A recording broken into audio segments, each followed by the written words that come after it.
to kind of question some of the logic and go, why wouldn't we do it this way? Why didn't you do it this way? And she might be kind of closed off to that, right? Introverts are very controlling of their inner world and what they want and how they feel. They don't like outside influences trying to move them too much.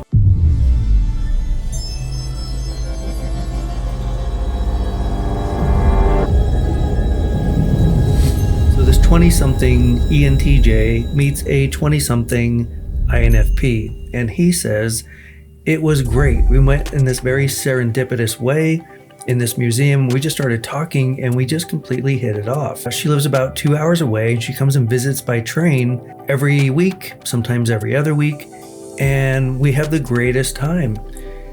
And you know what? She really likes how well put together I am, that I always have a plan for what we're gonna do, and really appreciates that about me. And you know, I really love how authentic she is and how she's just herself, and she does things kind of on a whim sometimes, and I just love that about her. And so things are going so great.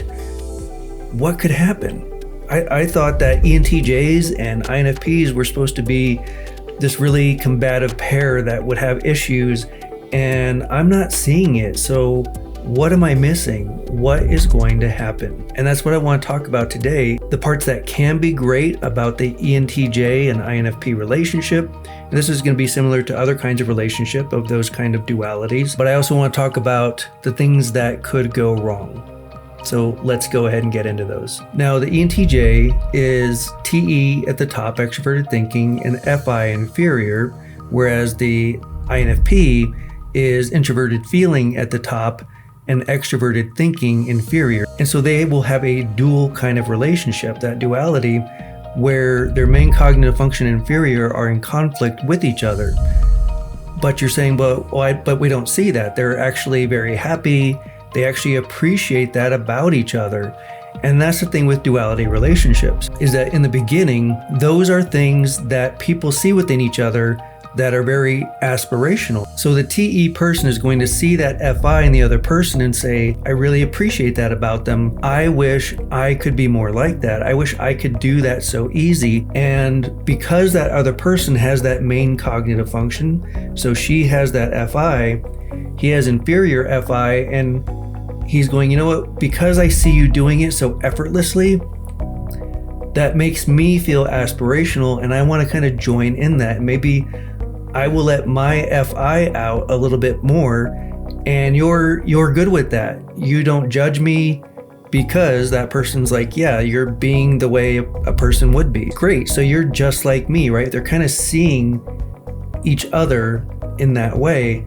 And the same thing with her, she has inferior TE, and she's going, hey, wow, I love how put together you are, how every time we're gonna meet on the weekend, you're like, don't worry, I'll plan it all out. And you know, I thought about this museum and this place that we might like, and we can go here. And she's like, this is great. You take care of all those things that are my inferior, and you're gonna handle situations we come into. Maybe the tickets aren't right, and you're gonna go and like talk to that person and handle it. And like, wow, I wish I could be more assertive like that. And I wish it didn't worry me to have that kind of conflict. And God, I really appreciate and aspire to be more like that and more like you. And it makes me feel like maybe I could be more confident, and maybe you're going to be supportive if I try and do that. In that duality relationship, in the beginning, both people become aspirational. Both people see that in each other and want more of it. And so it's a great start. And that's why it's always been said, opposites attract, right? That didn't come from nowhere. It's really talking about personality theory. So in the beginning, it is great. So let me explain where the problem is going to come in. First of all, I want to point out just something basic about relationships, and that is that in the beginning, everything's great. Everything's easy. And especially in this case, it's pretty commonly said that distance makes the heart grow fonder. And for sure, if you're meeting just every week, it's easy to be on your best behavior. It's easy to let the little things go and to put on more of a persona. So to act like that in short clips of time, maybe he's going to be more in his FI. And then when she leaves, I can go back to being in my main functions, and I can kind of let that go.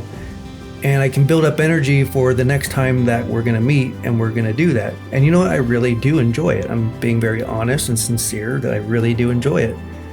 But the point is that he doesn't have to do it that often for very long.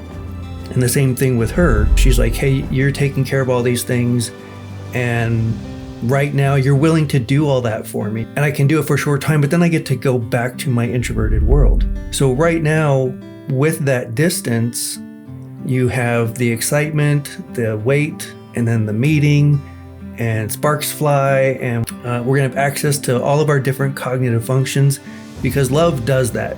Love, attraction, suddenly those things that you won't do with other people or that you have a hard time doing, suddenly you're happy to do them, you're glad to do them. And so that's what's happening in the first place. And I just want to point that out, that in the beginning, everything's easy. Now, if they start living together, or if they live in the same place and see each other every single day, that's when things are going to become trickier. And that's every relationship, but especially with that duality, right? So the thing is as that relationship goes on, those things that they really liked about each other, after a while, those can start to become kind of annoying, right? He's not used to having to deal with her in her introverted world. And he's used to also kind of going, okay, you know what, you're feeling a certain way. You know, this is our weekend together, so I'm not going to be as maybe direct, and I'm not going to maybe say what's on my mind right now because I want this to be a nice weekend, and I'm willing to let it go. But having to do that every day, it's just his main cognitive function, TE function, to kind of question some of the logic and go, why wouldn't we do it this way? Why didn't you do it this way? And she might be kind of closed off to that, right? Introverts are very controlling of their inner world and what they want and how they feel. They don't like outside influences trying to move them too much. And in a loving state, they're willing to do that. They're willing to open that door a little bit more. But as time goes on, she's going to start to resist that and start to get a little annoyed that maybe he's trying to question why she made that decision. And she's just like, no, this is how I feel about it. Like, why do I have to explain it? Why are you questioning me? Why are you, feels like, badgering me? And of course, he's just like, this is just TE. I'm just trying to understand. I'm trying to like talk it out, figure it out, logic it out with you, make it make sense. So that is going to be that dividing line. And this can happen in many kinds of relationships. So the same thing for the ENTJ and the INFP, they need to understand where each other are coming from and allow for that give and take. And if they can understand each other, if they're willing to lower their ego and say, you know what, maybe I'm not thinking through this the whole way. Maybe there's another way of thinking about this that I need to consider. I need to just kind of stop and try to be present and listen and not judge whether or not I think that's wrong or right, but just listen to the information. And I need to understand who it is coming from. So for her, whenever he's trying and saying, why didn't we do it this way? That he's not putting her down. It is not personal. It's not a personal attack. And I'm talking about TE. I'm not talking about if the guy was actually a jerk and, you know, being really rude and stuff.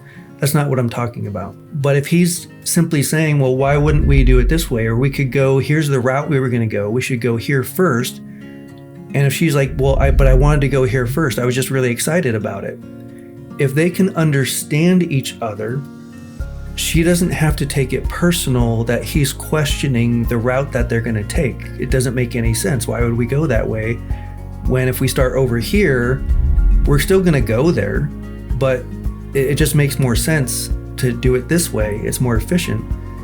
I'm just asking you. I'm not saying anything bad about you. I'm trying to understand. And if she can understand him, she can lower her ego and go, you know what, you're not attacking me. You're trying to understand me. And you're pointing out the logic.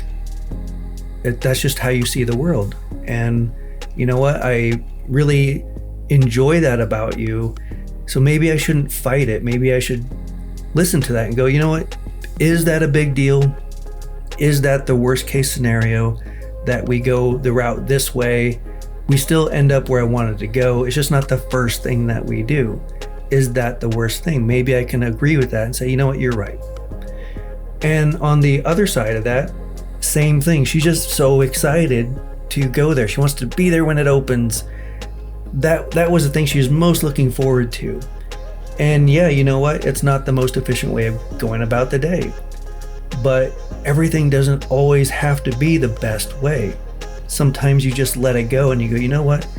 This was about going out with you and letting you enjoy this thing that we had planned. And if that makes you happy, then let's do that. Who cares?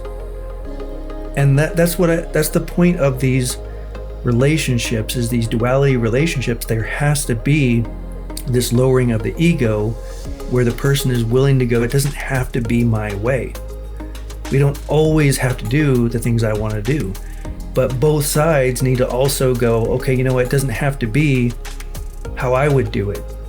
And sometimes we can do what you want to do. And that's the thing with duality relationships. They can be very good for each other, very helpful for each other. If you're willing to understand the person, and if you're willing to say, you know what, it doesn't always have to be my way. You can have a great relationship where you learn from each other, you help each other, you are the strengths for each other's weaknesses, and you lift each other up by helping each other. And I hope that's what happens for this ENTJ and this INFP. I hope that they're able to continue to see and aspire to be like each other and help each other grow and find happiness. I hope this has been helpful in helping understand how things can go wrong, but how things can go incredibly right. So good luck to that ENTJ. I hope everything works out. And to the rest of you, we'll see you in the next one.